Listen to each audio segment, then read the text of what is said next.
Hi, Tatiana. My name is Ellen, and I'll be correcting this set of essays for you. Let's take a look and see what you've written here. Pet owners. Okay, fine. Let's see. The given bar chart shows data collected by the World Pet Organization about how many people owned pets in 6 different English-speaking countries from 1990 to 1998. Okay. Overall, we can observe that the total number of people with domestic animals was higher at the end of the 8-year period compared to the beginning, although the peak was seen in 1994 with a total of over 900,000. Scotland and America gave a major contribution to this figure with 200,000 pet owners each. Okay, let's see. You said what? It was higher at the end compared to the beginning. Yes, that's true. I might have added here also that there was fluctuation in the overall pet numbers throughout the period, and then I would agree with you that yes, it ended higher than it did in the beginning, than it was in the beginning. But yeah, I might have said that there was fluctuation. Now, this here you want to avoid. This stops being an overview and it's more detail. Okay, so what does the overview really do? The overview is just the thing that really is just, just sticks out. You see it, pretty much immediately. All right, and it gives you the general sense of what's happening. So you don't want to mention data like in 1994, whatever. I liked what you said that the numbers ended higher than they began. Um, Let me think. I guess, yeah, it's really difficult to kind of pick up any particular trend for the countries um, because they all seem to contribute considerably. Maybe Ireland contributes the least. So if that was something that rather stuck out to you, you know what you could have said? You could have said that, let's see, you said that they started lower than they ended. Yeah, you know what? I think that's enough. You could have just said that there was considerable fluctuation in the total numbers as well as numbers per country.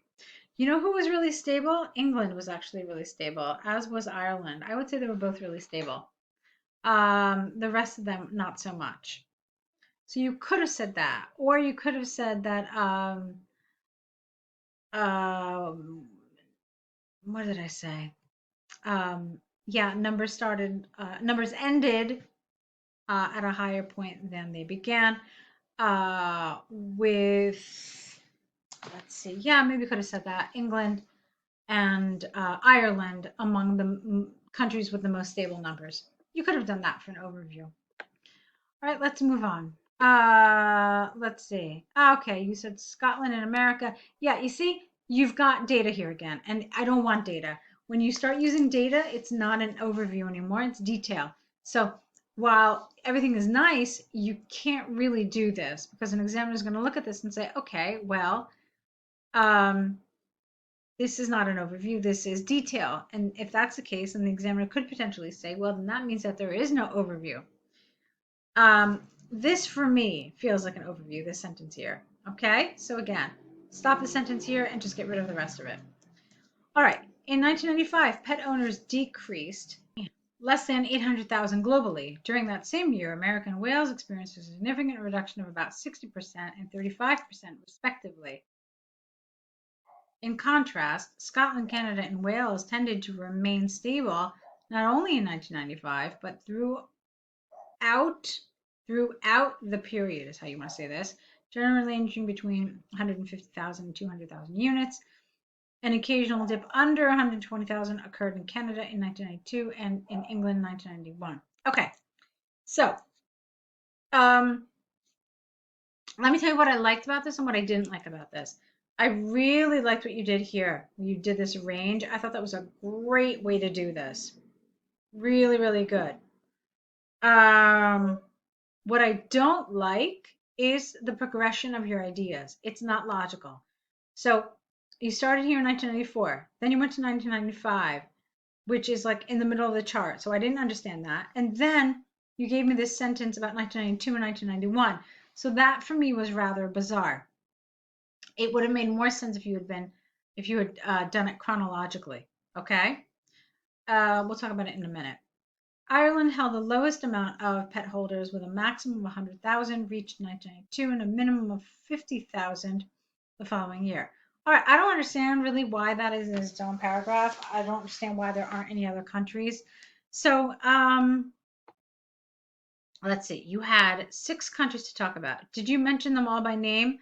I don't believe you did. I don't think I saw any. Oh, yeah, I did. America, Wales, Scotland, Canada, England, Ireland. Yeah, okay, you did. Good. So you mentioned all the countries by name. And so I'm also going to assume that we have some sort of data about all of them. So that's fine. So you got that right.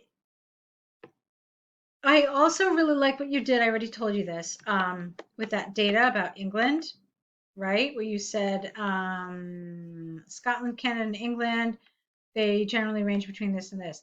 So I didn't really love your organization though. I would have started by, you've got a few choices here. One choice would be to have a paragraph talking about these total numbers, and you can do that really relatively quickly. You could say that as far as total numbers are concerned, numbers varied throughout the period.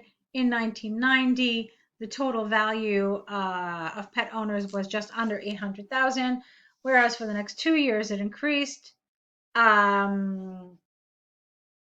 Before dropping in 1993 to just over 800,000. And then in 1994, it reached its peak at over 900,000. Okay? Then you could say the following year witnessed the lowest number of pet owners at around 750,000. There was some variation in the numbers until 1998, where the period ended at approximately 860,000. Okay? So you could do a paragraph like that. And then you could do a paragraph kind of analyzing the numbers. So you could say that regarding these specific countries, some were more stable than others, which is kind of what you said. You could have said that England, Ireland, and Scotland. England is twice. That's bizarre. No, Canada, Ireland, Scotland, and England were all relatively stable, and you could say what their numbers were. Okay. You could say that the greatest variation occurred in Wales and America. All right. And then you can give some figures like for Wales, that the figures varied between X and Y, and for America, they varied between A and B. If you want, you can say where the peaks were. Okay. So for America, it seems like there's like 3 of these peaks: 1992, 1994, 1998. You could do that if you want, if you've got time. So essentially, if you think about it, you and I have more or less included similar information. One thing different that I did was I spent some more time talking about these totals. Okay. And since I did that, I can then spend another paragraph focusing on the details, like what went, oops, what did I just do? I pressed something. Sorry. So yeah, you could do that, and that might be a good way of doing this. Okay.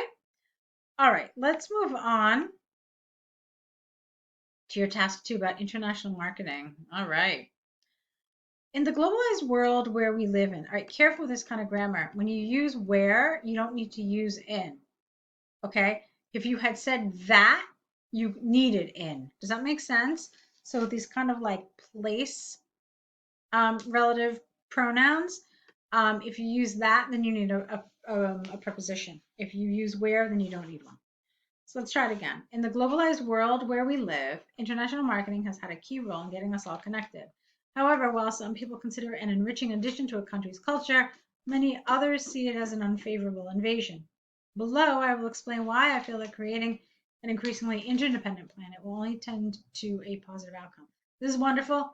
Don't love the word tend. Would have chosen something else. On the whole, I thought it was a really, really well written paragraph. So good for you. Good job. Let's see. Will only produce a positive outcome. Will only contribute to a positive outcome. Something like that would have been better here. All right, let's keep going. Increasing diversity in many countries has meant more opportunities to learn about other languages and celebrate different cultures and ideas. A good example of this is the Airbnb campaign, One Less Stranger, launched in 2015. The aim was to encourage locals to perform random acts of hospitality for strangers and share them on social media. The resulting local storytelling and culture sharing led LED to a new sense of community between hosts and travelers, all thanks to an educative international marketing strategy. All right, now what's happened here is you've written a lovely paragraph that grammatically is correct, lexically is correct. But as far as task achievement is concerned, I fear it is somewhat lacking. And also in terms of coherence and cohesion. Essentially, I wasn't really clear where you were going. When I read the first sentence in the paragraph, it should orient me to where the paragraph is going. So I should have a good idea about what's going to follow.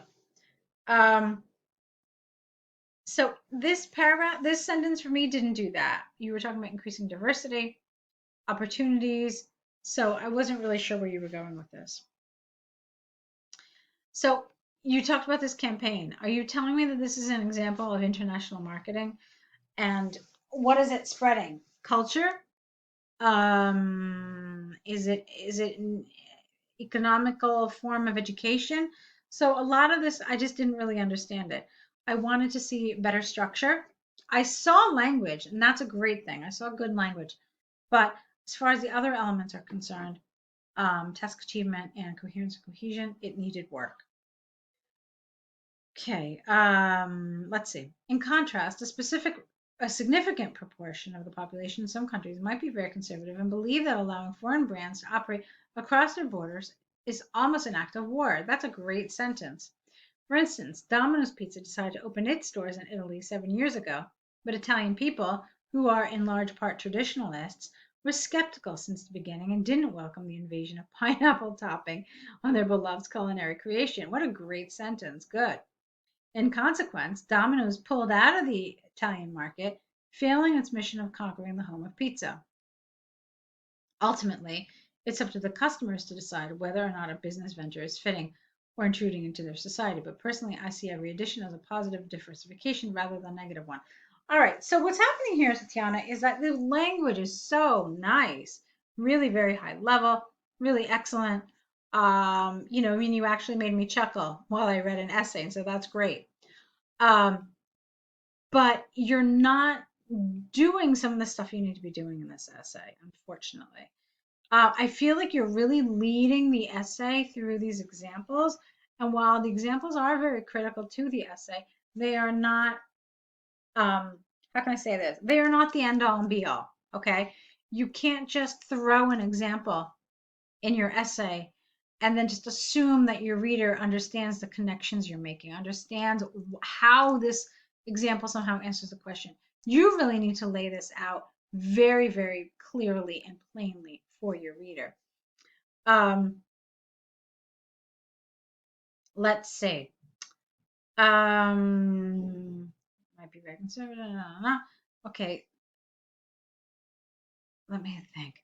Right. And now here, if you think about it, even this example of dominoes, it's basically globalization that is the problem here and not necessarily international marketing, because you didn't say that they were upset about the way the product was marketed, but rather the product itself. So you have to be careful with that. But again, I thought your structure was a little off. I really want to see in your essays um, some good, solid, I don't want to use the word structure again, but essentially I have to. So, a clear topic sentence where you lay out for the examiner or the reader what this paragraph's about. Okay? And then you tell me your main ideas. One of the reasons why this, et cetera, is this. And then you can say, for example, in Italy with, the advertisement of Domino's Pizza. Okay, something like that. So a little better structure, a little more in line with what's needed in an essay, okay? All right, let's take a look at your conclusion. For the reason I have outlined, one reason, just one, or for the reasons I have outlined above, I really do believe that the benefits of international marketing greatly outweigh the disadvantages. We shouldn't feel threatened by novelty, thinking that it can corrupt our own culture and traditions. Instead, it allows us to appreciate new cultural horizons. All right, lovely, lovely, lovely. I liked this. I thought it was great. I love this. Corrupt our culture. That's really great language. Cultural horizons, again, lovely. So I really enjoyed that. Um, I don't know if you have told us, I think you said you've never taken IELTS before. That's what I vaguely remember seeing in your email. Yes. Okay. So you want to go to university and you need a 7. So your writing level, grammar and vocabulary are at a very good, strong point. What we need to do is we need to help you pull together all of the other aspects of writing for IELTS that will help you get that score you need. Okay? So why don't you take a look at the options that are available to work with us? You can see that there's the online course, there's essay corrections. Decide which one is right for you. I think you could benefit from all of them. And then hopefully we'll see you back here on the course so that we can help you prepare. Okay? So thanks for sending this in and good luck.